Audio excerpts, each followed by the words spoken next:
الله العظيم والصلاة والسلام على سيد المرسلين وآله الطاهرين وأهل بيته وصحبه أجمعين. أعوذ بالله من الشيطان الرجيم. بسم الله الرحمن الرحيم. قال الله تعالى في القرآن المبين: وما أرسلناك إلا رحمة للعالمين. أما بعد،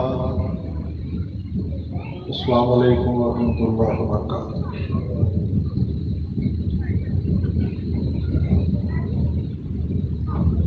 خانقاہ کے ششماہی اجتماع میں خاکسار آپ کو خوش آمدید کہتا ہے۔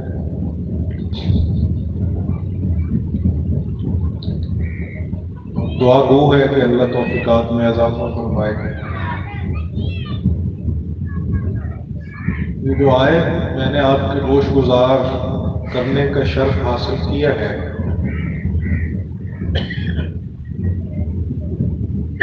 بنیادی طور پہ نقطہ ماسکہ ہے آج کے موضوع سخن کا۔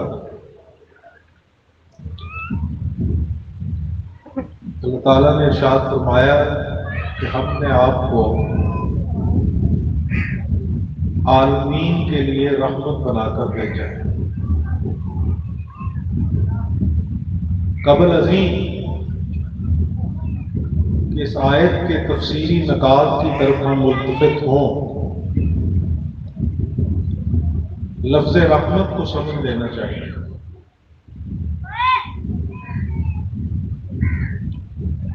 اگرچہ رحمان، رحیم، رحمت، رحم، رحم ان تمام کا مادہ اور روٹ اور ورڈ ایک ہی ہے،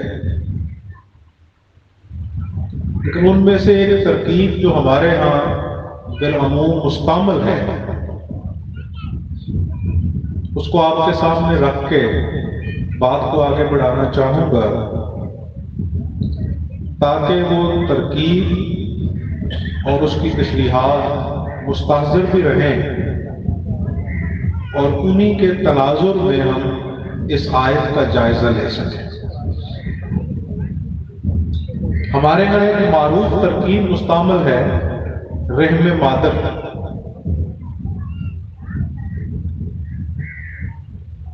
عامی زبان میں جسے آپ ماں کے پیٹ کے نام سے معلوم کر سکتے ہیں، یعنی وہ جگہ جس جگہ میں انسان پنپتا ہے، جس جگہ میں انسان متشکل ہوتا ہے، ڈیولپمنٹ ہوتی ہے اس کی، نتیجتاً یہ منصہ شریف ہے، دعوت فکر ہے ان مکاتب کے لیے جن کے نزدیک رسول اللہ صلی اللہ علیہ وسلم پیدا بھی ہوئے اور مر بھی گئے،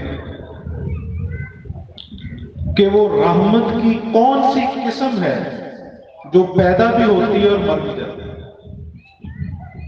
جبکہ اس آیت کے اندر ارشاد ربانی ہے کہ وما ارسلناک الا رحمۃ للعالمین، کہ ہم نے آپ کو عالمین کے لیے رحمت بنا کر بھیجا، یعنی عالمین میں جو کچھ بھی ہے اس سب کے لیے آپ کی ذات کو فیض رساں کرا۔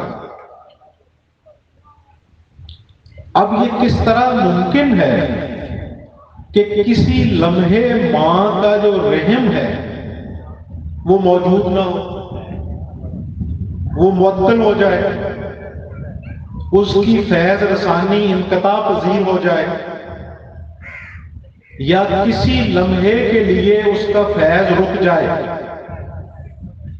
تو کیا یہ بات عذر تعقل سمجھ آنے والی ہے کہ بچہ زندہ رہ پائے گا؟ بچے کی موجودگی رحم مادر کی مرہون منت ہے۔ جب تک رحم موجود ہے ماں کا تب تک بچہ موجود ہے، اور اس آیت کے اندر اللہ تعالیٰ نے ارشاد فرمایا کہ وما ارسلناک الا رحمت للعالمین، کہ آپ کو دو عالم کے لیے رحمت بنا کر بھیجے۔ دو عالم تو موجود ہیں، رحمت غیر موجود ہے۔ دو عالم بتدریج منصع شہود پہ وقوع پذیر ہو رہے ہیں اور رحمت مر چکی ہے۔ یہ بات قطعاً از روئے منطق غلط ہے۔ کائنات کے اندر جو کچھ بھی جس کو بھی مل رہا ہے وہ رحمت دو عالم صلی اللہ علیہ وسلم کے تصدق سے مل رہا ہے۔ آپ نے ارشاد فرمایا انما انا قاسم، انما انا قاسم واللہ یؤتی، وہ عطا کرنے والا ہے اور میں تقسیم کرنے والا۔ یہ رحمت کا مفہوم ہے۔ رحمت دو عالم ہونے کے مختلف مدارج، مختلف اسلوب اور مختلف سطحات ہیں۔ رسول اللہ صلی اللہ علیہ وسلم کی ذات اقدس جس طرح باعث صد افتخار ہے، اسی طرح وجہ تخلیق کائنات ہے۔ امام حاکم نے مستدرک کے اندر اس روایت کو درج کیا ہے۔ آپ لکھتے ہیں کہ قال رسول اللہ صلی اللہ علیہ وسلم لولاک لما خلقت الافلاک، یہ حدیث قدسی ہے۔ امام حاکم نے بھی اسے درست قرار دیا ہے اور اس حدیث کو بڑے بڑے محدثین نے صحیح قرار دیا، حتیٰ کہ صوفیاء نے اپنی کتب کے اندر جا بجا اس حدیث کو درج کیا۔ لولاک لما خلقت الافلاک، کہ اے محبوب صلی اللہ علیہ وسلم اگر میں آپ کو خلق نہ کرتا تو یہ زمین و آسمان ہی تخلیق نہ کرتا۔ کائنات کی تخلیق کا باعث بھی رسول اللہ صلی اللہ علیہ وسلم کی رحمت ہے۔ آپ ذرا ایک لمحے کے لیے یہ تصور کیجئے کہ ہماری زمین سے سورج ناپید ہو جائے، چاند معدوم ہو جائے، ہماری زمین کے تمام معاملات گرم برہم ہو جائیں، فصلیں وہیں رک جائیں گی، موسم ٹھہر جائیں گے، بیماریاں گھر کر لیں گی، گویا زمین کے تمام معاملات مرہون ہیں سورج کی روشنی کے اور چاند کی روشنی۔ سمندر کے جوار بھاٹے مشروط ہیں چاند کی مناظر سے، موسموں کے تغیر و تبدل مشروط ہیں اور لازم و ملزوم ہیں سورج کی مناظر سے۔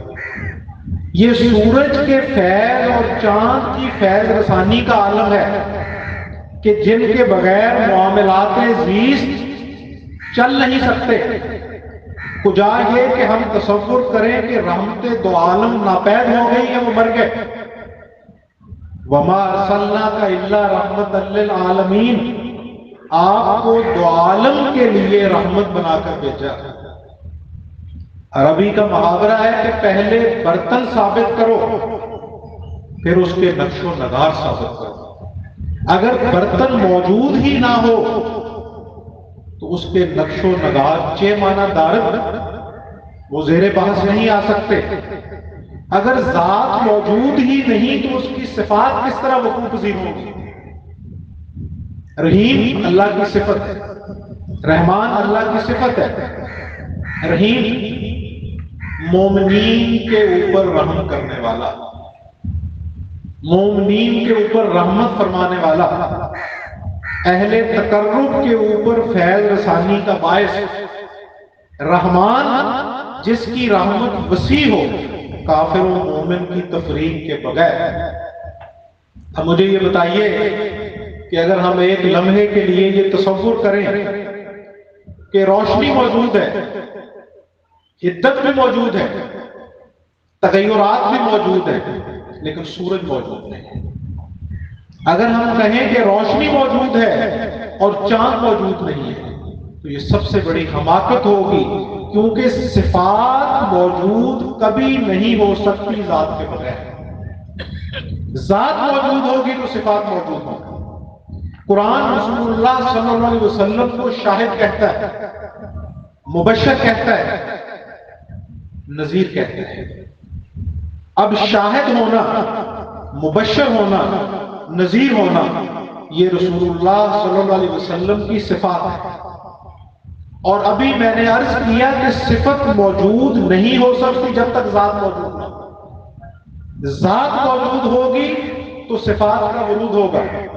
اگر رسول اللہ صلی اللہ علیہ وسلم موجود نہیں ہے تو پھر آپ شاہد کس طرح ہیں؟ قرآن میں کس جگہ پہ یہ تخصیص موجود ہے کہ آپ کی جو صفت شاہد ہے، آپ کی جو صفت مبشر ہے، آپ کی جو صفت نذیر ہے، وہ صرف 63 سال کے اوپر محیط ہے، وہ صرف 63 سال کے اوپر محیط ہے۔ وَمَا أَرْسَلْنَاكَ إِلَّا رَحْمَةً لِّلْعَالَمِينَ، اس آیت میں کس جگہ پہ یہ تخصیص موجود ہے کہ آپ دو عالم کے لیے رحمت صرف 63 سالہ زندگی ہے؟ یہ بلا تخصیص آیت ہے، اس کے اندر قطعاً صراحت موجود نہیں ہے کہ آپ رحمت صرف 63 سال کے لیے۔ آپ رحمت اس وقت بھی تھے جب یہ کائنات ابھی منصہ شہود پہ نہیں ہے۔ جب رسول اللہ صلی اللہ علیہ وسلم سے پوچھا گیا کہ یا رسول اللہ آپ کی نبوت کب سے ہے، تو آپ نے فرمایا میں تب سے نبی ہوں جب ابھی آدم مٹی اور پانی کے درمیان میں بھی نہ تھا۔ جو ذات لولا کا لما خلقت الافلاق کی سرتاج ہو، اس کے متعلق یہ تاثر قائم کرنا کہ اس کی موجودگی صرف 63 سالہ زندگی پہ محیط ہوگی، تو آج کون شاہد ہے؟ آج کون مبشر ہے؟ آج کون نذیر ہے؟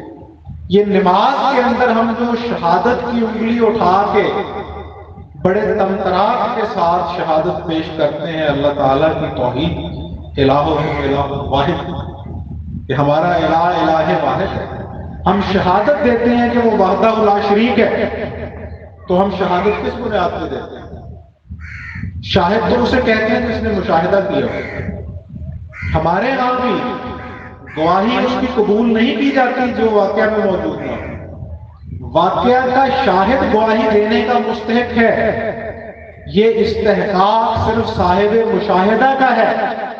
ہم نے تو اللہ کو دیکھا نہیں، ہم کس بنیاد پہ شہادت دیتے ہیں؟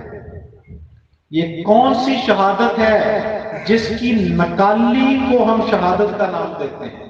اور اگر وہ ذات بھی موجود نہیں، وہ شاہد بھی موجود نہیں، مبشر بھی موجود نہیں، نذیر بھی موجود نہیں، تو ہماری شہادت ناقص ہو جائے گی۔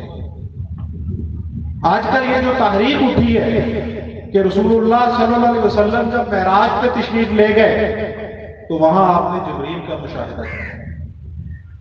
ہوش کے ناخن لو، اس روایت کو مضبوطی کے ساتھ پکڑو، بڑی شاہراہ کے اوپر چلو، کیونکہ ہمیشہ جو بڑی شاہراہ ہوتی ہے وہ محفوظ ہوتی ہے، وہ مامون ہوتی ہے، اور بڑی شاہراہ ہے الناس والا دین ملوکہم، چھوٹے بڑوں کے دین پہ ہوتے ہیں۔ بڑی شاہراہ جو ہے وہ اولیاء کی ہے، بڑی شاہراہ فقہاء کی ہے، ائمہ متقدمین کی ہے، بڑی شاہراہ ادب کی ہے، بڑی شاہراہ عقیدت کی ہے۔ امت کا یہ اجماعی عقیدہ ہے کہ رسول اللہ صلی اللہ علیہ وسلم کو حق تعالیٰ نے وہ تصرفات عطا فرمائے ہیں کہ آپ جب چاہیں جہاں چاہیں استحضار آپ کو حاصل ہو سکے۔ اب یہ دیکھیے کہ یہ جو تقابل کر لیا گیا ہے حق تعالیٰ کے ساتھ شرک کا، یہ عذر منطق ویسے ہی غلط تصور ہے۔ کبھی بیٹی ماں کی شریک ہوا کرتی ہے، کبھی بیٹا باپ کا شریک ہوا کرتا ہے، شریک بھائیوں میں شراکت ہوتی ہے۔ بیٹی ماں کی شریک نہیں ہو سکتی کیونکہ بیٹی کا وجود خود مستعار ہے ماں کا، اور یہ فقہ کا اصول ہے کہ جو چیز عاریتاً لی جائے، جو چیز مستعار ہو، اس کے اوپر آپ کا حق نہیں ہوتا۔ ضمن میں یہ بھی عرض کرتا چلوں کہ یہ جو صوفیاء کا تصور ہے کہ وہ کہتے ہیں کہ کائنات میں وجود واحد ایگزسٹ کرتا ہے اور وہ وجود حق ہے، حق تعالیٰ کے علاوہ کوئی وجود موجود نہیں ہے، وہ صرف وجود واحد ہے، حالانکہ یہاں تعینات ہیں، تکسرات ہیں، ہم سب موجود ہیں منزہ شہود پہ، تو پھر یہ کیوں کہا جاتا ہے کہ وجود واحد ایگزسٹ کرتا ہے؟ اس لیے کہ وجود کی جو تعریف ہے اس کا اطلاق صرف اسی وجود واحد پہ ہوتا ہے۔ وجود کی تعریف یہ ہے کہ وہ مستقل ہو، بے ذات ہی ہو، ذاتی ہو، قدیم ہو۔ اب اس اطلاقات کا صرف محور اور مرکز وجود خدا ہے۔ ہمارا وجود مستعار ہے، ہمارا وجود عاریتن ہے، سر کے بالوں سے لے کے پیر کے ناخن تک ایک خلیہ بھی وہ نہیں ہے جس کا میں ذاتی طور پہ مالک ہوں، اور جب میں اس کا مالک نہیں ہوں تو پھر وہ وجود میرا کس طرح ہے؟ میں ایک تمثیل کے ساتھ اس بات کو تھوڑا سا کھولنے کی کوشش کرتا ہوں۔ ہم کسی سے 10,000 روپیہ قرض لیں، جب تک ہم اسے قرض لوٹا نہ دیں اس وقت تک وہ 10,000 ہمارا نہیں ہے، وہ مستعار ہے، وہ عاریتن ہے۔ اب میرے وجود میں کون سی چیز ایسی ہے جو میری ذاتی ہے؟ جب میری کوئی چیز ذاتی نہیں، میری کوئی صفت ذاتی نہیں، میرا کوئی تعین ذاتی نہیں، میرا اسم کوئی ذاتی نہیں، تو پھر میں ذاتی کہاں سے ہو گیا؟ جب میری صفات ہی موجود نہیں ہے تو پھر میری ذات کہاں سے موجود ہے؟ اور جب میری ذات ہی موجود نہیں تو پھر شرکت کہاں سے؟ یعنی یہ جو تقابل ہر جگہ پہ تقابل، اللہ کے علم کے ساتھ رسول اللہ کے علم کا تقابل، رسول اللہ کی صفات کا اللہ کی صفات کے ساتھ تقابل، حتیٰ کہ یہاں تک کہا جا رہا ہے کہ رسول اللہ صلی اللہ علیہ وسلم شارح دین نہیں ہے۔ سوال یہ ہے کہ رسول کا تو کوئی فعل بھی ذاتی نہیں ہوتا، رسول کا تو ارادہ بھی ذاتی نہیں ہوتا۔ قرآن کہتا ہے وَمَن یُطِعِ الرَّسُولَ فَقَدْ، جس نے رسول کی اطاعت کی اس نے اللہ کی اطاعت کی۔ ہم نے تو اللہ کو بھی دیکھا ہے تو صورت محمدی میں دیکھا ہے، ہم نے اللہ کو بھی سنا ہے تو زبان محمدی سے سنا ہے۔ یہ تو رسول اللہ کا مقام ہے کہ جس جگہ پہ قرآن کہتا ہے وَمَا رَمَيْتَ إِذْ رَمَيْتَ وَلَٰكِنَّ اللَّهَ رَمَىٰ، اے محبوب صلی اللہ علیہ وسلم جو خاک کی مٹھی آپ نے پھینکی وہ آپ نے نہیں پھینکی، وہ اللہ نے پھینکی۔ آپ کے فعل کی اللہ مطلقاً نفی کر رہا ہے، اور جب آپ کے فعل کی نفی ہے تو پھر آپ کی ذات کی بھی نفی ہو گئی، وہاں اللہ کے علاوہ کوئی موجود نہیں۔ قرآن کہتا ہے ید اللہ فوق ایدیہم، کہ اے محبوب صلی اللہ علیہ وسلم ان کے ہاتھوں پہ آپ کا ہاتھ نہیں تھا، اللہ کا ہاتھ تھا۔ رسول اللہ صلی اللہ علیہ وسلم کا تقابل کس کے ساتھ کر رہے ہیں؟ انہیں یہ بھی معلوم نہیں کہ من اللہ کیا ہوتا ہے اور من دون اللہ کیا ہوتا ہے۔ وہ جو خود تراشیدہ ہوتے ہیں ان کا اطلاق یہ خدا رسیدہ پہ کر رہے ہیں۔ خدا رسیدہ اور ہوتا ہے، خود تراشیدہ اور ہوتا ہے۔ جس طرح مولانا جلال الدین رومی علیہ رحمہ فرماتے ہیں کہ دونوں ہی مکھیاں ہوتی ہیں، ایک وہ مکھی ہوتی ہے جو تھوک دے تو غلاظت پیدا ہوتی ہے، جو تھوک دے تو بیماریاں جنم لیتی ہیں، اور ایک مکھی وہ ہوتی ہے جو تھوک دے تو شفا پیدا ہوتی ہے۔ اسی تناظر میں اقبال نے بہت خوب کہا تھا کہ اب دیگر اب تو ہوں چیزیں دیگر، کہتے ہیں اب تو اور ہے، اب تو ہوں اور ہے، جنس کی وجہ سے غلط فہمی میں مبتلا نہ ہو جانا کہ وہ میرا ہم جنس ہے، وہ میری طرح کا بشر ہے، وہ بشر جو جس کے اوپر شر غالب ہے اور وہ بشر کے جو شر پہ غالب ہے وہ ایک کس طرح ہو گئے؟ وہ مکھی کہ جو تھوکے تو غلاظت پیدا ہو اور وہ مکھی جو تھوکے تو شفا پیدا ہو، یہ دونوں ایک جیسی کیسے ہو گئی؟ اقبال کہتے ہیں اب دیگر اب تو ہوں چیزیں دیگر، ما سراپا انتظار او منتظر۔ وہ کہتے ہیں اب تو اور چیز ہے، اب تو ہوں اور چیز ہے، اب بندہ اب تو ہوں اس کا بندہ، یہ قرب کی منازل ہے۔ وہ کہتے ہیں کہ اب تو وہ ہے، میں وہ ہوں کہ جو اس کا انتظار کرتا ہے، اور وہ ہے کہ جن کا وہ انتظار کرتا ہے۔ وہ منتظر ہے، ہم منتظر ہیں، یہ زمین و آسمان کا فرق ہے۔ تقابل کس طرح ہوگا؟ یہاں تو حالت یہ ہے کہ رسول اللہ صلی اللہ علیہ وسلم جو ختمی مرتبت ہیں، جن کی ذات پہ تمام مراتب ختم ہو گئے. اور یہاں ایک نقطہ عرض کرتا چلوں ختمی مرتبت کے ساتھ ختمی نبوت کے حوالے سے، کہ رسول اللہ صلی اللہ علیہ وسلم نے جو ارشاد فرمایا انا خاتم النبیین لا نبی بعدی، کیوں ارشاد فرمایا؟ ختم کے متعدد معنی ہیں لغت کے اندر. ختم کا معنی مہر بھی ہوتا ہے، ختم کا معنی تکمیل کرنا بھی ہوتا ہے. جس طرح عربی کے اندر کہا جاتا ہے ختم الشعراء، خاتم الشعراء، خاتم الاولیاء، خاتم العلماء، کہ اس کے اوپر شعر دانی ختم ہو گئی، اس کے اوپر علم ختم ہو گیا. یہ معنی بھی دیتا ہے، مہر کا معنی بھی دیتا ہے. لیکن اس جگہ پہ انا خاتم النبیین لا نبی بعدی جو معنی دے رہا ہے، اس کو میں جدید اسلوب میں آپ کو سمجھانے کی کوشش کرتا ہوں. دیکھیے ہر سال موبائل کا ایک نیا ماڈل آ جاتا ہے، چند سالوں کے بعد گاڑی کا ایک نیا ماڈل آتا ہے. یہ نیا ماڈل کیوں آتا ہے؟ یہ نیا ماڈل اس لیے آتا ہے کہ پچھلے ماڈل میں کچھ کمیاں رہ گئی. اس بات کو گہرائی کے ساتھ سمجھنے کی کوشش کیجیے گا. پچھلے ماڈل میں کچھ کمیاں رہ گئی ہوتی ہیں، یا اگر کمیاں نہ ہوں تو جدید ماڈل کے اندر کچھ بہتری لائی جاتی ہے، کچھ بہتری کے امکانات پیدا کر لیے جاتے ہیں، کچھ نئے آپشن آ جاتے ہیں، نئی سہولیات وضع کر لی جاتی ہیں. اس کا معنی یہ ہوا کہ ہر نیا آنے والا ماڈل زبان حال سے چیخ کے یہ کہہ رہا ہے کہ مجھ سے پہلا ماڈل نامکمل تھا. رسول اللہ صلی اللہ علیہ وسلم کے بعد نبی اس لیے نہیں کہ آپ اللہ کا وہ ماڈل ہے کہ جہاں پہ تمام مراتب کی تکمیل ہو گئی، وہ اختتام پذیر ہو گئے. آپ ختمی مرتبت ہیں. قرب کا وہ کون سا مقام ہوگا اور وصال کی وہ کون سی لذت ہوگی جو آپ کو حاصل نہیں ہے. اس مقام پہ تقابل کے معنی دار حالت تو یہ ہے کہ امام بخاری جو روایت لائے ہیں، ابھی تو میں نے آپ کے سامنے وہ آیت گوش گزار کی ہے کہ وما رمیت اذ رمیت ولکن اللہ رما. اے محبوب جو خاک کی مٹھی آپ نے پھینکی، آپ نے نہیں، اللہ نے پھینکی.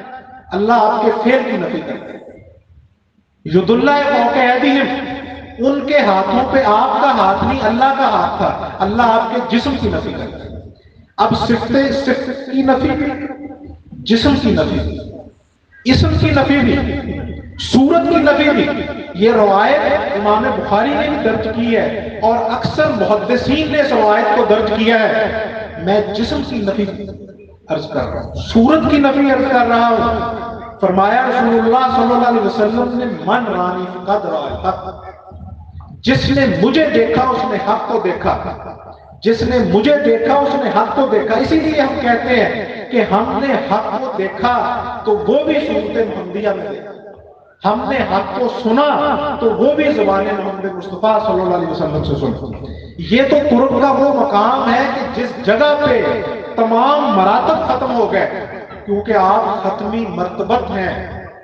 تمام انبیاء جس گلے سرسبز کی تفصیل ہے، صورت محمدیہ اس کا اجمال ہے.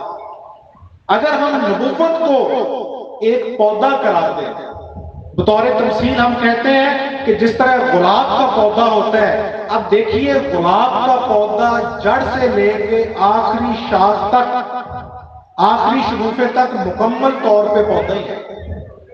اس میں سے کوئی چیز بھی ایسی نہیں ہے جس کو ہم اس کا غیر کہہ سکیں. لیکن گلاب کی جو شان و شوکت ہے، اس کا جو جمال ہے، اس کا جو تمطراق ہے، اس کا جو عیاں ہے، وہ گلاب کے پھول سے نمایاں ہوتا ہے. اس کا جو جمال ہے وہ گلاب کے پھول سے عیاں ہوتا ہے. وہ جو جمال ہے اس کا، جو اس کی خوشبو ہے، وہ ساری کی ساری اس پودے کے جوہرات کو اکٹھی کر کے سمٹ آئی ہے اس گلاب کے.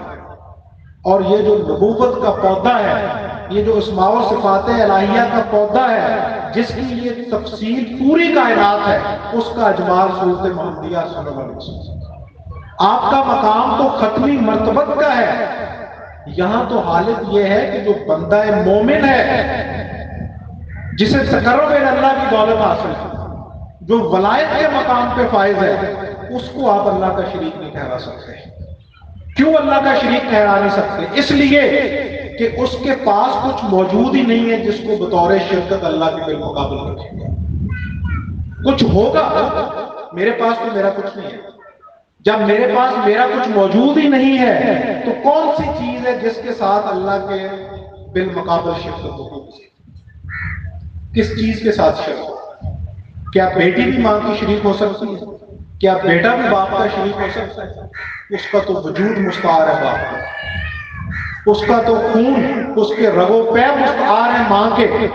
امام بخاری اس روایت کو لائے ہیں، رسول اللہ صلی اللہ علیہ وسلم نے ارشاد فرمایا کہ بندہ مومن جب قرب نوافل کے ذریعے میرے قریب ہوتا ہے، یہ رسول اللہ صلی اللہ علیہ وسلم کی بات نہیں ہو رہی، انبیاء کی بات نہیں ہو رہی، بندہ مومن کی بات ہے، اولیاء کی بات ہے۔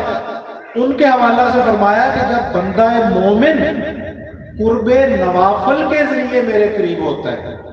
ضمناً یہاں ایک اور نقطہ بھی آپ کے گوش گزار کرتا چلوں کہ اس حدیث کے اندر یہ ترکیب نہیں استعمال فرمائی گئی کہ جب بندہ مومن قرب فرائض کے ذریعے میرے قریب ہوتا ہے۔ ایک اور نقطہ بھی ضمناً یہ بھی نہیں کہا کہ بندہ مومن جب نوافل ادا کرتا ہے تو اللہ اس کے قریب ہو جاتا ہے، کیونکہ اللہ قرب اور بعد سے ماورا ہے۔ قریب اور بعید ہونے کے لیے مجسم ہونا ضروری ہے، قریب اور بعید ہونے کے لیے متشکل ہونا ضروری ہے، قریب اور بعید ہونے کے لیے محدود ہونا ضروری ہے۔ اور جو لامحدود ہوگا، جو غیر مجسم ہوگا، غیر متشکل ہوگا، لامحدود ہوگا، اس کے لیے قرب و بعد کوئی معنی نہیں رکھتے۔ وہ ہم سے اتنا قریب ہے کہ اتنے ہم بھی اپنے قریب ہیں۔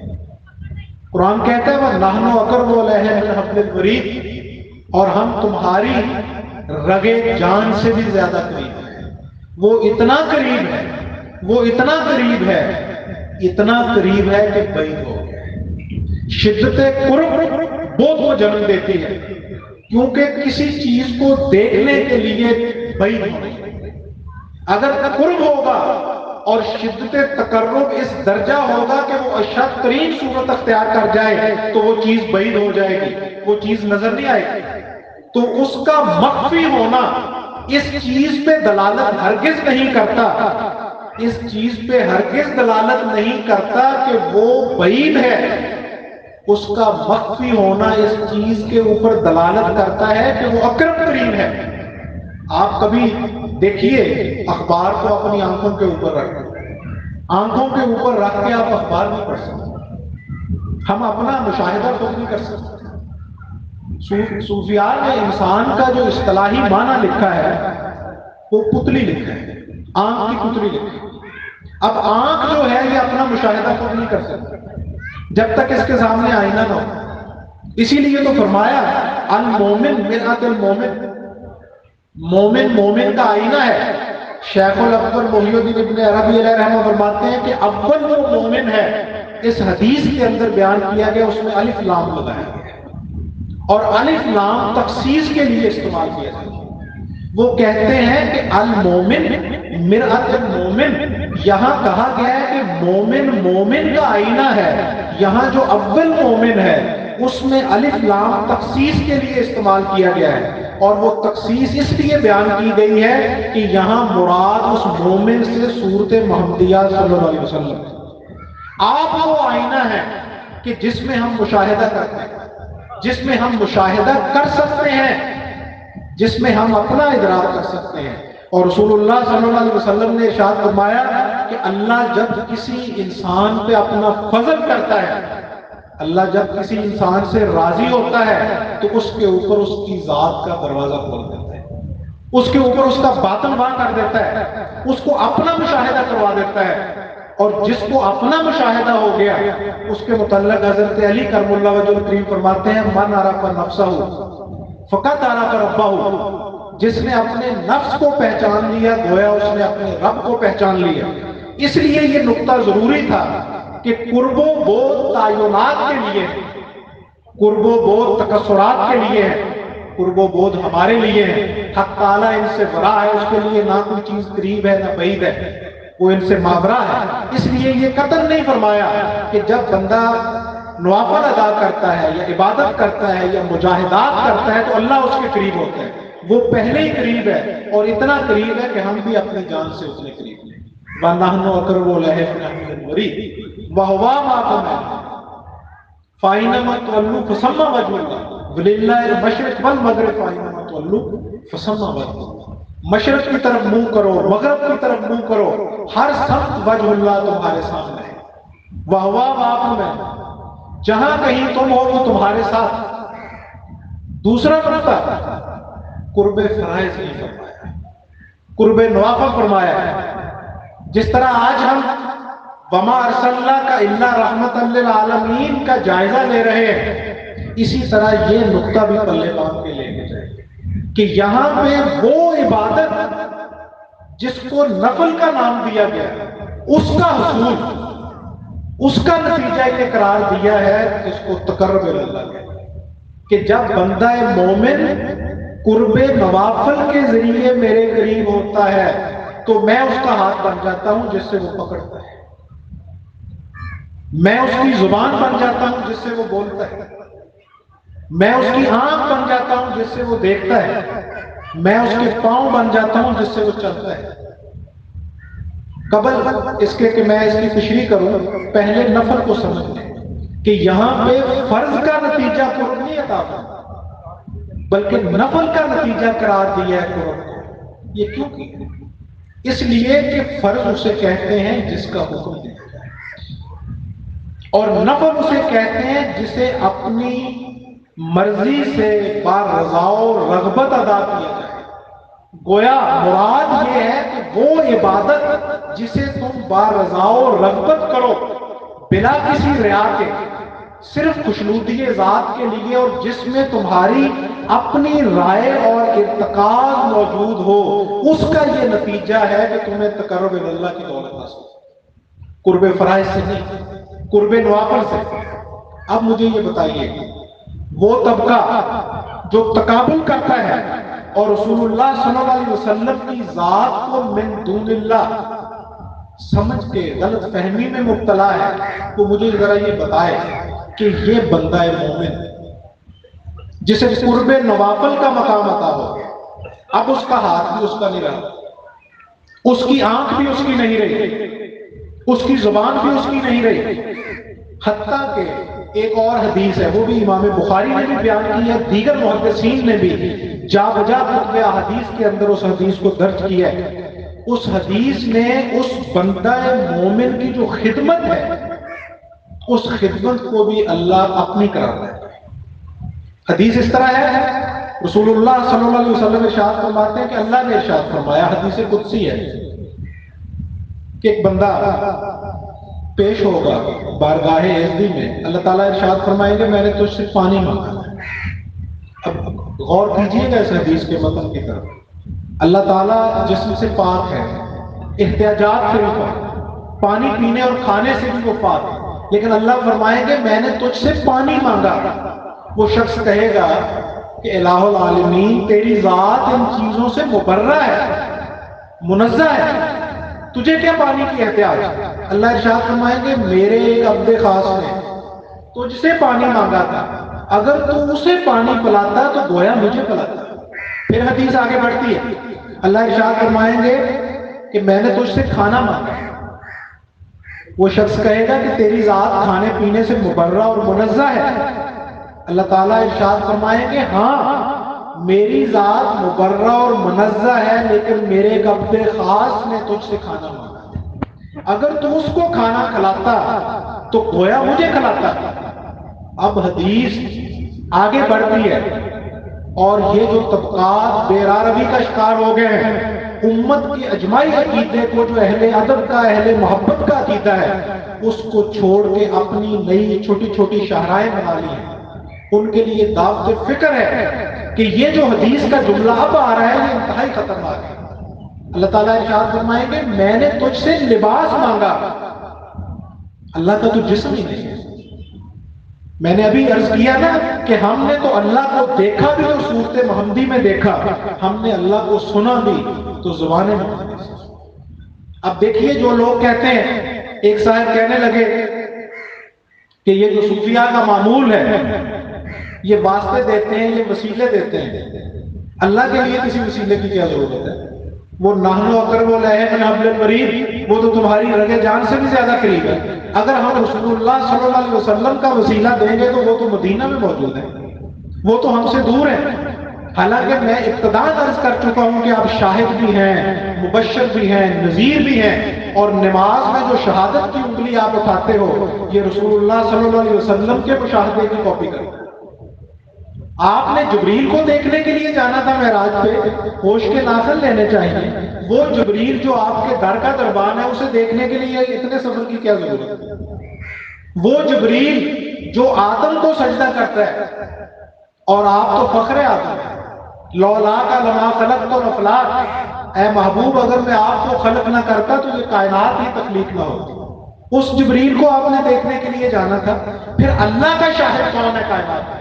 اگر رسول اللہ صلی اللہ علیہ وسلم کی ذات اقدس کو بھی مشاہدہ ذات حاصل نہیں تو پھر کائنات میں کوئی بھی شخص جو انگلی اٹھاتا ہے وہ جھوٹا ہے۔ پھر کسی کو بھی مشاہدہ ذات حاصل نہیں، پھر کسی کو بھی وہ قرب کی مناظر حاصل نہیں۔ تو وہ شخص کہنے لگا کہ اتنی دور جو ذات ہے اس کا وسیلہ اور واسطہ لانے کی کیا ضرورت ہے جب اللہ ہمارے قریب ہے؟ اب یہاں میرا ایک معصومانہ سوال ہے کہ اللہ جو قریب ہے، اور یہ جو آیت ہے وَنَحْنُ أَقْرَبُ إِلَيْهِ مِنْ حَبْلِ الْوَرِيدِ، اس میں کوئی تخصیص بھی ہے کہ یہ صرف مومنین کے ساتھ خاص ہے، اولیاء کے ساتھ خاص ہے، انبیاء کے ساتھ خاص ہے، یا اس جگہ پہ جو قرب زیر بحث ہے وہ ہر تعین کے ساتھ ہے؟ ہم تمہاری رگے جان سے بھی زیادہ قریب ہیں، اور اس تمہاری میں کوئی تخصیص موجود نہیں ہے۔ ابو جہل کے بھی وہ قریب ہے، ابو لہب کے بھی وہ قریب ہے، فرعون کے بھی قریب ہے، نمرود کے بھی قریب ہے۔ تو سوال یہ ہے کہ جب وہ اتنا قریب تھا نمرود کے، تو حضرت ابراہیم علیہ السلام کو کیوں تردد میں مبتلا کیا؟ اس تکلف کی کیوں ضرورت پیش آئی کہ حضرت ابراہیم علیہ السلام کو وہاں بھیجا جائے؟ وہ ذات فرعون کے بھی قریب تھی، تو جناب موسیٰ علیہ السلام کو کیوں وہاں پہ بھیجا گیا؟ اللہ کے شایان شان ہی نہیں کہ وہ بغیر حجاب کے عالم بشریت کو مخاطب کرے، اور یہ صورت محمدیہ اللہ کا حجاب ہے، یہ حجاب اللہ ہے، یہ حق کا حجاب ہے۔ اور اس حجاب کی کیوں ضرورت پیش آتی ہے؟ اس لیے پیش آتی ہے کہ سورج کو ہم اپنی آنکھوں سے نہیں دیکھ سکتے۔ آپ کو معلوم ہونا چاہیے کہ جب سورج گہن لگتا ہے تو کہا جاتا ہے سائنسدانوں کی طرف سے، ڈاکٹرز کی طرف سے، کہ آپ سورج گہن کا مشاہدہ نہ کریں، لیکن اگر آپ سورج گہن کا مشاہدہ کرنا چاہتے ہیں تو ایک خاص قسم کی اینک ہے، وہ لگائیں، اس اینک کے ساتھ سورج کا مشاہدہ کریں۔ کیوں؟ کیونکہ جو سورج کے اندر شدت موجود ہے اور حدت موجود ہے وہ تمہاری آنکھوں کو خیرہ تو کریں گی، اس کے ساتھ ویسے بھی ان کو نیست و نابود کر دیں گی، ان کو معدوم کر دیں گی۔ اور اس کا عملی مظاہرہ سیدنا موسیٰ علیہ السلام کے زمانہ میں کوہ طور پہ ہوا تھا۔ وہاں پہ ذات کی تجلی نہیں پڑی تھی بلکہ صرف ایک اسم کی تجلی پڑی تھی، اس میں جلال کی تجلی پڑی تھی۔ اور یہ جو سورج ہے یہ اس میں جلال کا مظہر ہے، اور جو چاند ہے وہ اس میں جمال کا مظہر ہے۔ اسی لیے جو دن کی نمازیں ہیں، ماسوا نماز جمعہ کے، ان کے اندر جو قرات ہے وہ سری ہے، ہم خاموشی کے ساتھ تلاوت کرتے ہیں، وہ اس لیے کہ یہ جو دن ہے یہ اس میں جلال کا مظہر ہے، اور اللہ کے جلال کے سامنے خاموشی ہے، اللہ کے جلال کے سامنے ادب ہے، اللہ کے جلال کے سامنے سکوت ہے، اور جو رات ہے وہ اس میں جمال کا مظہر ہے، اس لیے وہ جہری ہم قرات کرتے ہیں۔ تو اب اس ذات کی ایک تجلی کا مشاہدہ تو ہم ان آنکھوں سے کر نہیں سکتے، تو تجلی ذات کا مشاہدہ کس طرح کریں گے؟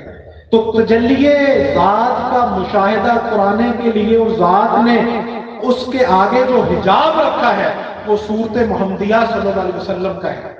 آپ مجمع البحرین ہیں، آپ مرجع البحرین ہیں، آپ ہی وہ سمندر ہیں جس جگہ پہ دو دریا ملتے ہیں، جس کی جناب موسیٰ علیہ السلام کو طلب، آپ نے فرمایا کہ میں وہاں جانا چاہتا ہوں جہاں پہ دو دریا ملتے ہیں۔ اب یہ دو دریا حق اور خلق کے ہیں، یہ دو دریا اس میں جلال و جمال کے ہیں۔ وہ آپ کی ذات ہے کہ جو انما انا قاسم واللہ یؤتی، ادھر سے لیتی ہے اور ادھر دیتی ہے۔ اس کائنات کو جو کچھ بھی عطا ہوتا ہے، عطا ہو رہا ہے، عطا ہوگا، عطا ہوا ہے، وہ سارے کا سارا رسول اللہ صلی اللہ علیہ وسلم کی رحمت کا تصدق ہے۔ اور یہی معنی ہے وما ارسلناک الا رحمۃ للعالمین کا۔ تو اللہ قریب ہوتے ہوئے بھی مخاطب کرنے کے لیے اپنے خاص بندے کو بھیجتا ہے، کیونکہ اللہ کے شایان شان نہیں کہ وہ بلا حجاب مخاطب کرے۔ اب دیکھیے کہ یہ شدت قرب کیسی ہے کہ جس میں وہ ہاتھ بن جاتا ہے۔ اب وہ ہاتھ کیسے بنتا ہے؟ کیا وہ حلول کرتا ہے؟ حلول اس کے شایان شان ہے۔ جو حلول کرے وہ خدا نہیں ہو سکتا، کیونکہ حلول کے لیے محدود ہونا ضروری ہے۔ پانی کو پانی میں ڈالیں یہ حلول نہیں ہوگا، یہ اتصال ہوگا۔ پانی میں نمک کو ڈالیں اسے حلول کہتے ہیں، نمک کو پانی میں ڈالیں اسے اتحاد کہتے ہیں۔ ان دونوں کی جنس مختلف ہے۔ ہم جنس کا ملاپ اتصال ہوتا ہے، ہم جنس کا ملاپ قرب ہوتا ہے۔ دو جنسوں کا اختلاط حلول ہوتا ہے، اتحاد ہوتا ہے۔ اب سوال یہ ہے کہ اللہ کہتا ہے کہ میں اس کے ہاتھ بن جاتا ہوں، یعنی رسول اللہ صلی اللہ علیہ وسلم کا تو تقابل ہی چھ معنی دار، آپ کا تو تقابل ہی چھ معنی دار ہے۔ وما رمیت اذ رمیت ولکن اللہ رما ید اللہ فوق ایدیہم۔ آپ کے ہاتھوں کی نفی، آپ کے جسم کی نفی، صفت کی نفی، اسم کی نفی، صورت کی نفی، من رانی قدر الحق، اور یہاں پہ تو صرف ہاتھوں کا تذکرہ ہے۔ اب سوال یہ ہے کہ کیا اللہ ان ہاتھوں میں حلول فرماتا ہے؟ اب اگر وہ حلول فرماتا ہے تو وہ خدا نہیں ہو سکتا، کیونکہ اس کے لیے لازم ہے کہ جو حلول کرے، جس چیز میں حلول کرے، وہ جو چیز ہے جس میں حلول کیا گیا وہ اس کی محیط ہوگی، اس نے اس کا احاطہ کر لیا، وہ چیز بڑی ہوگی اور جس نے حلول کیا وہ چھوٹی ہوگی۔ جس طرح اب دیکھیے کہ صوفیہ جب اس آیت کا ترجمہ کرتے ہیں کہ رحمان وہ ہے جس نے عرش کے اوپر استوا فرمایا، تو وہ ساتھ بریکٹ کے اندر یہ بات درج کرتے ہیں کہ وہ رحمان ہے جس نے عرش کے اوپر استوا فرمایا اپنی شان کے لائق۔ اگر ہم یہ تخصیص نہ پیدا کریں تو پھر یہ کفر ہو جائے گا، کیونکہ پھر عرش بڑا ہوگا، خدا چھوٹا ہوگا۔ یہ کرسی پہلے موجود تھی، میں بعد میں آیا۔ کرسی مجھ سے بڑی ہے، میں کرسی سے چھوٹا ہوں۔ کرسی مجھ سے پہلے موجود تھی، اس لیے یہ قدیم ہے اور میں حادث ہوں، اور جو حادث ہو وہ خدا نہیں ہو سکتا۔ اور اگر عرش قدیم ہے تو پھر وہ خدا ہو جائے گا، اور اگر خدا عرش نہیں ہے تو پھر اس کا قدیم ہونا ضروری ہے، اور اگر خدا قدیم ہے اور عرش حادث ہے تو پھر یہ سوال اٹھے گا کہ جب حادث موجود نہیں تھا تب قدیم کس کے اوپر تھی۔ اسی لیے صوفیہ کہتے ہیں، اس حدیث کو کوٹ کرتے ہوئے جو حضرت ابو ہریرہ رضی اللہ تعالیٰ عنہ روایت کرتے ہیں کہ رسول اللہ صلی اللہ علیہ وسلم نے ارشاد فرمایا کہ اگر تم ڈول کو رسی باندھو اور زمین میں سوراخ کرو، جس جگہ پہ جا کے وہ ڈول ٹھہرے گا وہ جگہ بھی اللہ کے تقرب سے خالی نہیں۔ اور حدیث صحیح ہے، آپ صلی اللہ علیہ وسلم نے ارشاد فرمایا کہ اگر تم دو ہوتے ہو تو وہ تیسرا تمہارے ساتھ، اگر تم دو ہوتے ہو تو وہ دوسرا تمہارے ساتھ ہوتا ہے، اگر تم تین ہوتے ہو تو وہ تیسرا تمہارے ساتھ ہوتا ہے، اگر تم چار ہوتے ہو تو وہ چوتھا تمہارے ساتھ ہوتا ہے۔ وہ ہمارے رگ و پے میں موجود ہے، وہ ہر جگہ پہ موجود ہے، تو حلول نہیں ہوگا۔ اب اتحاد ہم جنس کا ہوتا ہے، مقابلے میں ہوتا ہے۔ میری تو جنس موجود نہیں ہے، میری تو ذات مستعار ہے، میرا تو ایک بال بھی ذاتی نہیں ہے، اس لیے میرے اوپر وجود کا ادراک نہیں ہو سکتا۔ اسی لیے صرف وجود واحد ہو سکتا ہے، اور صرف وہ ذات خدا بندی کا وجود ہے۔ اب سوال یہ ہے کہ ہاتھ اللہ کا ہے، بازو کس کے ہے؟ پیر اللہ کا ہے، اللہ کہتا ہے اس کو میں پیر بن جاتا ہوں، ٹانگیں کس کی ہے؟ اللہ کہتا ہے میں اس کی آنکھ بن جاتا ہوں جس سے وہ دیکھتا ہے۔ اب جو آنکھ اللہ کی ہوگی اس کے دیکھے ہوئے کو آپ اللہ کا شرک قرار دو گے؟ جو ہاتھ اللہ کا ہوگا اس ہاتھ سے جو فیض رسانی ہوگی، اس دست سے جو دستگیری ہوگی، اس کو آپ اللہ کا شریک قرار دو گے؟ اس وجود سے جو افعال ظہور پذیر ہوں گے ان کو اللہ کا شریک قرار دو گے؟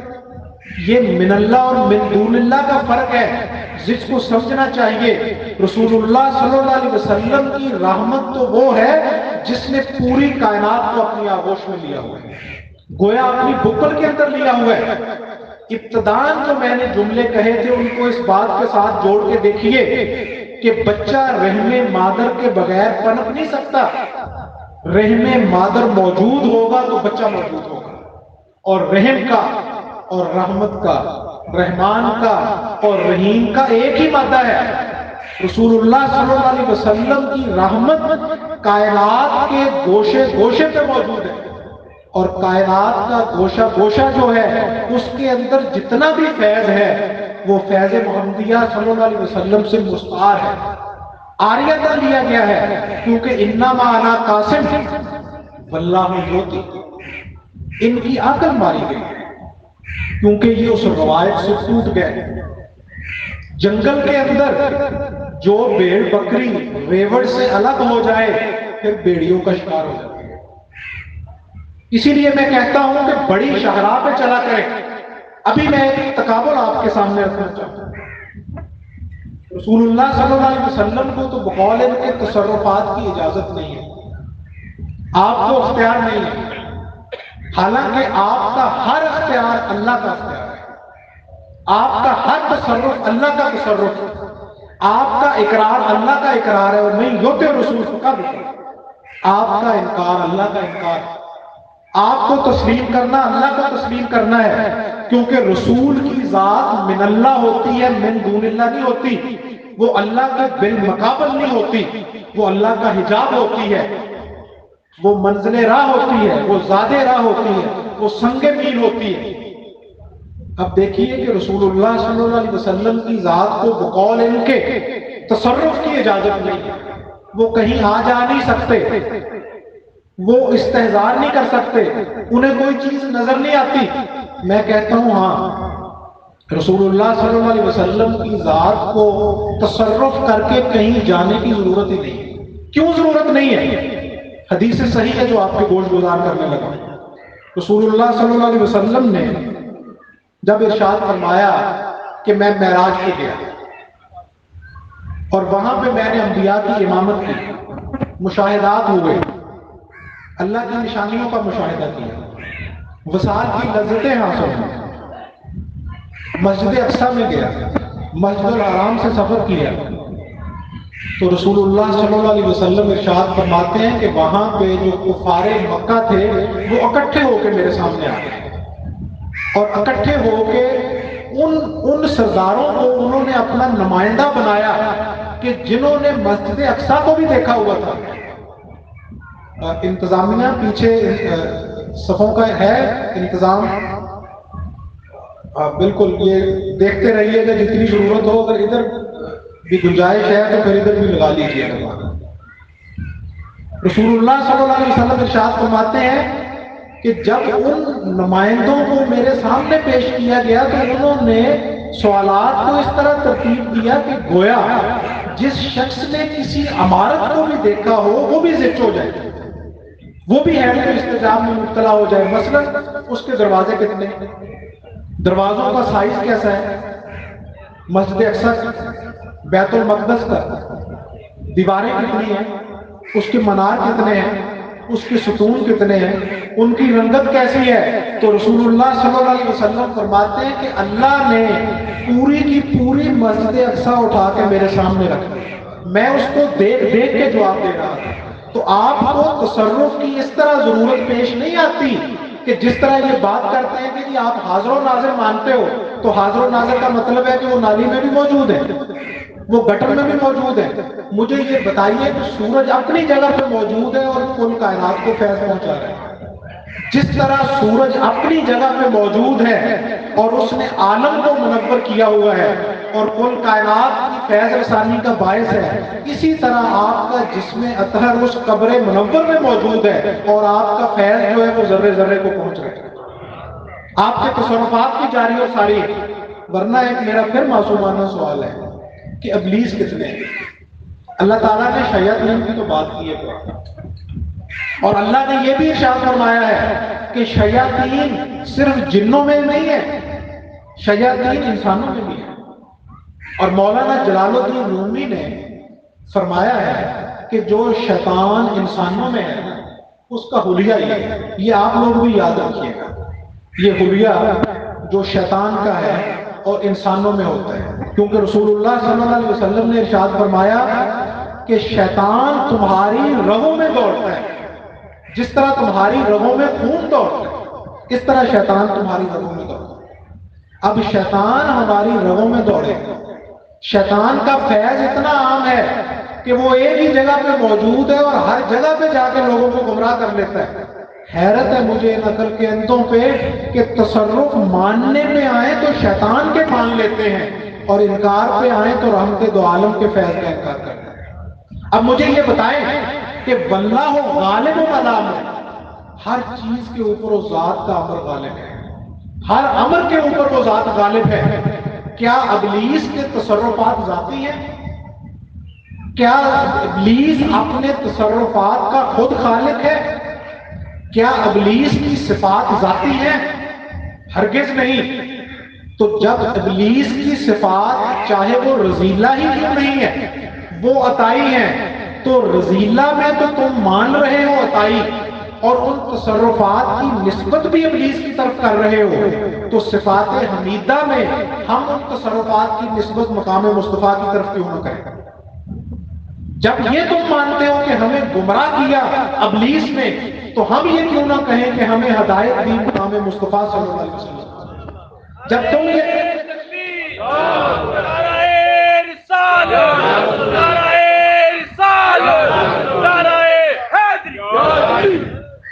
یہ کہتے ہو کہ نظر بد لگتی ہے، اور نظر بد بالکل لگنا جائز ہے، نظر بد حق ہے، تم اپنی کتابوں میں پڑھاتے ہو، علم العقائد کی کتابوں میں لکھتے ہو، فقہ کی کتابوں میں درج کرتے ہو، تو تم کہتے ہو کہ نظر بد لگنا جائز ہے، نظر بد لگنا ممکن ہے، تو ہم کہتے ہیں کہ اگر نظر بد لگ جاتی ہے تو نظر خیر بھی لگ جاتی ہے۔ نظر بد کی تو نسبت کرتے ہو اس بدکار کی طرف، تو نظر خیر کی کیوں نہیں ہوگی؟ خیر العالمین کی طرف نسبت، آپ کے فیض کی طرف نسبت۔ اگر ابلیس ایک ہی ہو کے ہر جگہ پہ گمراہی پھیلا سکتا ہے، ہر جگہ پہ وہ لوگوں کو گمراہ کر سکتا ہے، گمراہی بھی ایک فیض ہی ہے نا، یہ بھی تو ایک صفت ہی ہے۔ اگر اس کی یہ صفت اتنی عام ہے کہ وہ کائنات ہی کیا بقول ان کے آدم کو ابلیس نے جنت میں جا کے گمراہ کر دیا، تو رسول اللہ صلی اللہ علیہ وسلم کا فیض قبر تک کیوں نہیں پہنچ سکتا؟ اگر ابلیس جنت میں جا کے آدم کو گمراہ کر سکتا ہے بقول ان کے، تو رسول اللہ صلی اللہ علیہ وسلم کا فیض ہمارے قلب کے اوپر نازل کیوں نہیں ہو سکتا؟ یہاں پہ کیوں نہیں پہنچ سکتا؟ تو وہ حلیہ بھی یاد رکھیے گا۔ مولانا جلال الدین رومی علیہ رحمہ فرماتے ہیں کہ ابلیس جو انسانوں میں ہے اس کا حلیہ یہ ہے کہ وہ سفید لباس میں ملبوس ہو، لمبی داڑھی ہوگی سفید، سر پہ سفید امامہ ہوگا، ہاتھ میں تسبیح ہوگی، ماتھے پہ سجدوں کے نشان ہوں گے۔ یہ ابلیس کا حلیہ ہے جو مولانا جلال الدین رومی نے بیان فرمایا، اور یہ حلیہ صرف ابلیس کا نہیں، اولیاء اللہ کا بھی ہے۔ اور ابلیس کہتے ہی لباس تبدیل کرنے والا، ابلیس اور لباس یہ ہم معنی مرتبات ہیں نا، لباس اور ابلیس، آپ جب ان کو ادا بھی کرتے ہیں تو معلوم ہوتا ہے کہ روٹ آف ورڈ ان کا ایک ہی ہے۔ ابلیس کہتے ہیں جو لباس تبدیل کرے، تو ابلیس وہ لباس پہنتا ہے جو لوگوں کے نزدیک پاکیزہ ہے، جس لباس کے ساتھ لوگوں کی عقیدت وابستہ ہے، چونکہ یہ لباس، یہ حلیہ یہ سورت لوگوں کے نزدیک ایک مہذب ہے، ایک باوقار ہے، شائستہ ہے، ایک متقی الذہن، متقی البدن کی صورت ہے، تو اس لیے وہ یہ صورت اختیار کرتا ہے۔ تو رسول اللہ صلی اللہ علیہ وسلم کے فیض کو نقل کفر نہ باشد، نعوذ باللہ من ذالک، یہ شیطان کے فیض جتنا بھی ماننے کے لیے کہتے ہیں کہ وہ کب کا موجود ہے، آج تک موجود ہے، اور رسول اللہ صلی اللہ علیہ وسلم ناپید ہو گئے۔ ابلیس کا فیض کب سے جاری ہے اور قیامت تک جاری رہے گا، حالانکہ اس کے فیض کے جاری ہونے کی سند قرآن میں موجود ہے کہ قیامت تک کے لیے تجھے چھوٹ ہے، اور رسول اللہ کی جو رحمت ہے اس کی تخصیص قیامت تک کے لیے بھی۔ وما ارسلناک الا رحمۃ للعالمین، وما ارسلناک الا رحمۃ للعالمین، ہم نے آپ کو دو عالم کے لیے رحمت بنایا، تو دو عالم جب تک ہیں تب تک آپ کی رسالت کا، آپ کی رحمت کا فیض جاری و ساری رہے گا۔ اور ایک لطف نکتہ صوفیاء نے جا بجا اپنی کتابوں کے اندر اس کو درج کیا ہے، وہ کہتے ہیں کہ جب رسول اللہ صلی اللہ علیہ وسلم معراج پہ تشریف لے گئے تو کنڈی ہلتی رہی، وضو کا پانی بہتا رہا۔ اس کے اندر کیا معرفت ہے، اس کو بھی سمجھ لیجیے۔ یہ زمان و مکان جو ہمارے سامنے موجود ہیں یہ وقت کے پابند ہیں، یعنی مکان زمان کا پابند ہے۔ مکان زمان لازم و ملزوم ہے، اگر ٹائم موجود نہ ہو تو سپیس موجود نہیں ہو سکتی۔ سپیس اور ٹائم یہ لازم و ملزوم ہے، اگر زمانہ رک جائے، اگر وقت رک جائے تو مکان بھی وہی ٹھہر جائے گا۔ اب ہوا کیا، ہم کہتے ہیں کہ رسول اللہ صلی اللہ علیہ وسلم کی ذات جو ہے وہ جانے کائنات ہے، آپ اس کائنات کا قلب ہیں، آپ کا قلب اطہر جو ہے وہ اس کائنات کا قلب ہے، اور جو قلب ہے وہ اگر رک جائے تو پورا وجود مفلوج ہو جاتا ہے، پورا وجود فالج زدہ ہو جاتا ہے۔ میرا اگر دل رک جائے تو میرا وجود رک جائے گا، میرا دل اگر ٹھہر جائے تو میرا وجود مفلوج ہو جائے گا۔ جب اس کائنات کا دل ہی اس مکان سے نکل گیا تو یہ کائنات وہیں رک گئی، وہیں ٹھہر گئی، اس لیے نہ رات گزر سکی نہ وہاں سے زمانہ ہل سکا، کیونکہ رسول اللہ صلی اللہ علیہ وسلم کی ذات اقدس جب اس مکان سے نکلی ہے تو اسی طرح ہی اس کی جان نکل گئی، کیونکہ لولا لما خلقت الافلاک، آپ کی ذات اقدس جو ہے وہ اس کائنات کے ذرے ذرے کے وقوع پذیر ہونے کا باعث ہے، اور صرف وقوع پذیر ہونے کا باعث ہی نہیں ہے، اس کے پنپنے کا بھی باعث ہے، کیونکہ آپ رحمت ہیں۔ جو ماں کا رحم ہوتا ہے وہ بچے کو ڈیولپ بھی کرتا ہے، متشکل بھی کرتا ہے، اور بچے کی خوراک رسانی کا باعث بھی ہوتا ہے، اس کے پنپنے کا باعث بھی ہوتا ہے۔ کائنات اول سے لے کے آخر تک، ظاہر سے لے کے باطن تک رسول اللہ صلی اللہ علیہ وسلم کا تصدق ہے، آپ کی فیض رسانی کا مظہر ہے، اور آپ کی رحمت جو ہے وہ ذرے ذرے کے اوپر موجود ہے، اور اگر کسی ذرے سے حضرت صلی اللہ علیہ وسلم کی رحمت کو خارج کر دیا جائے تو وہ ذرہ موجود ہی نہیں، وہ اپنا وجود کھو دے گا، کیونکہ لولا کا لما خلقت الافلاک، اے محبوب صلی اللہ علیہ وسلم اگر آپ نہ ہوتے تو یہ کائنات ہی نہ ہوتی۔ اب میں اس گفتگو کو اقبال کے خوبصورت شعر کے ساتھ سمیٹتا ہوں، پھر انشاءاللہ ہم نماز ادا کریں گے، اس کے بعد لنگر کا انتظام ہے، پھر انشاءاللہ دوسری نشست ہوگی نماز عصر کے بعد۔ اقبال کہتے ہیں لوح بھی تو، قلم بھی تو، تیرا وجود الکتاب، گنبد آبگینہ رنگ، تیرے محیط میں حباب۔ اب دیکھیے وہ کہتے ہیں کہ لوح بھی تو ہے، میں نے تو ابھی رحمت کی بات کی ہے، لوح بھی تو ہے، قلم بھی تو ہے، تیرا وجود ہی وہ الکتاب ہے۔ یہ حقیقت کسی کو نہیں معلوم کہ مومن قاری نظر آتا ہے، حقیقت میں ہے قرآن۔ دراصل رسول اللہ صلی اللہ علیہ وسلم کی ذات مجسم قرآن ہے، ناطق قرآن ہے۔ یہ جو نمازیں ہیں، یہ روزے ہیں، یہ رسول اللہ صلی اللہ علیہ وسلم کی اداؤں کو کاپی کرنے کا نام ہے۔ اسی لیے عقیدہ ہم صحابہ سے لیتے ہیں. جناب بلال کو رسول اللہ صلی اللہ علیہ وسلم نے آواز دی تھی نا سودا سلف لانے کے لیے، تو آپ نے نماز وہیں چھوڑ دی اور گئے بازار میں اور سودا سلف لا کے وہیں سے نماز شروع کی. سجدہ سہو نہیں کیا، کیونکہ وہ یہ جانتے تھے کہ جن کی یہ نماز ہے انہیں کا ہی وہ کام ہے، یہ بھی انہیں کی نماز ہے، وہ بھی انہیں کی نماز ہے.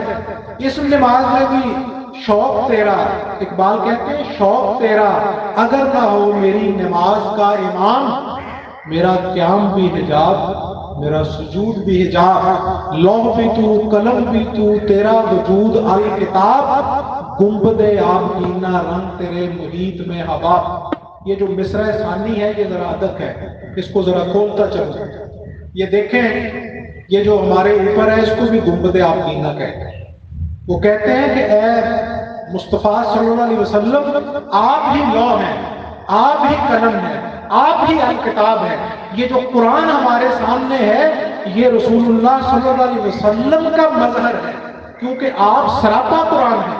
لقد کان لکم فی رسول اللہ اسوۃ حسنہ، تمہارے لیے جو اسوہ حسنہ ہے وہ رسول اللہ کی ذات ہے. اور سیدہ عائشہ رضی اللہ تعالیٰ عنہا سے جب پوچھا گیا کہ رسول اللہ صلی اللہ علیہ وسلم کا اخلاق بیان کریں، آپ کی سیرت بیان کریں، تو انہوں نے کہا تم نے قرآن نہیں پڑھا؟ سارا قرآن رسول اللہ کی سیرت ہے. رسول اللہ صلی اللہ علیہ وسلم مجسم قرآن ہے، آپ ناطق قرآن ہیں، یہ صامت قرآن ہے. تو وہ کہتے ہیں گنبد آبگینہ رنگ، وہ کہتے ہیں یہ جو گنبد آبگینہ ہے اس کے رنگ دیکھو، یہ جو تمہارے اوپر آسمان ہے، یہ جو فلک ہے اس کے رنگ دیکھو، اس کی وسعت دیکھو، اس کی پنہانیاں دیکھو، اس کی بے قرانیاں دیکھو، یہ تمہیں برتہ حیرت میں مبتلا کر دے گا. گنبد آبگینہ رنگ. لیکن وہ کہتے ہیں کہ باوجود اس کی وسعت کے، باوجود اس کے بہرے بے قرار ہونے کے، تیرے محیط میں ہوا، تیرے سامنے آگے یہ ایک بلبلے سے زیادہ کی وقت نہیں آتی. گنبد آبگینہ رنگ، اس کی وسعت ہوگی، اس کی بلندی ہوگی، لیکن تیرے سامنے آگے یہ ایک بلبلے کی حیثیت نہیں رکھتا. اسی لیے تو سیدہ عائشہ رضی اللہ تعالیٰ عنہا سے روایت کی ہے صوفیان از راہ تکشف کہ وہ کہتی ہیں کہ مصر کی عورتوں نے تو جمال یوسف کا مشاہدہ کیا تھا اور وہ انگلیاں کاٹ بیٹھی، انگلیاں کاٹ دی، لیکن اگر وہ رخ مصطفیٰ کا مشاہدہ کر لیتی تو اپنی گردن کاٹ کے رکھ دیتی، اپنا دل نکال کے رکھ دیتی. لیکن رخ مصطفیٰ کا مشاہدہ کرنے کے لیے چشم بصیرت کا ہونا چاہیے. بصارت سے مقام مصطفیٰ کا مشاہدہ نہیں ہوتا. اگر بصارت سے مقام مصطفیٰ کا مشاہدہ ہوتا تو ابو لہب کو ہوتا، ابو جہل کو ہوتا. مقام مصطفیٰ کا مشاہدہ ہوتا ہے چشم بصیرت سے، اور اس چشم بصیرت سے جس نے فیض پایا ہو مقام مصطفیٰ سے، رخ مصطفیٰ سے. اور رسول اللہ صلی اللہ علیہ وسلم کی رحمت کا ایک شائبہ بھی جسے میسر آ گیا، اس کے قرب کا یہ مقام ہے کہ اس کا ہاتھ کہتا ہے اللہ بن جاتا ہے، اس کی زبان بن جاتا ہے، اس کی آنکھ بن جاتا ہے، اور اس کا چلنا، اس کے افعال، اس کا کردار، اس کی صفات کی نفی ہو جاتی ہے. تو شرک کچے معنی دارت. اللہ توفیقات میں اضافہ فرمائے. وما علینا الا البلاغ. سنتے ہیں ادا کر